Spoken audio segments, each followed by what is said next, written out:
നമ്മുടെ ആലപ്പുഴയിൽ അൽഫാമിന്റെ ഷവായുടെ ഒക്കെ ഒരുപാട് വെറൈറ്റീസ് കിട്ടുന്ന കിടില സ്പോട്ട് ഉണ്ട്. ഫ്ലേവേഴ്സ് ഓഫ് ആലപ്പുഴയിൽ നമ്മൾ ഇന്ന് വന്നിരിക്കുന്നത് മെഹക്ക റെസ്റ്റോ കഫേയിലാണ്.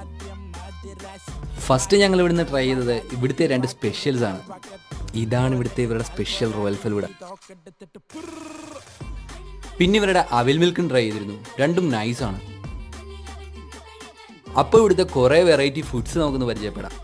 സ്റ്റാർട്ടറായിട്ട് ഞങ്ങൾ ഇവിടുത്തെ നഗ്ഗറ്റ്സ് ആണ് ട്രൈ ചെയ്തത്. ആ സ്പെഷ്യൽ മയോണൈസിൽ ഡിപ്പ് ചെയ്ത് കഴിക്കാൻ ഒരു രക്ഷയില്ലാത്ത ടേസ്റ്റാണ്. പല വെറൈറ്റീസിലുള്ള ഷവർമാസും ഇവിടെ അവൈലബിൾ ആണ്. ഇതാണ് ഇവരുടെ ഒരു കിഡിൽ ഐറ്റം, ബർഗർ ഷവർമ. നല്ല ക്വാണ്ടിറ്റിയിലാണ് ഇവർ ഷവർമയിൽ മീറ്റ് ഫില്ല് ചെയ്തിട്ടുള്ളത്. അപ്പോൾ ഇവിടുത്തെ മസ്റ്റ് ട്രൈ ഐറ്റംസിലെ മെയിൻ ഐറ്റമാണ് ഇവിടുത്തെ ഷവർമ. അപ്പോൾ നേരത്തെ ഞാൻ പറഞ്ഞ അൽഫാമിൻ്റെ വെറൈറ്റീസ് ഇതൊക്കെയാണ്. ഇവരുടെ അൽഫാം എല്ലാം അടിപൊളിയാണ്. പക്ഷേ ഇവിടുന്ന് എന്തായാലും ട്രൈ ചെയ്യേണ്ട ഒരു ഐറ്റമാണ് ഇവിടുത്തെ ഹണി ചില്ലി അൽഫാം. ഇതാണ് മെഹക്ക സ്പെഷ്യൽ ഷവായ. ഇതാ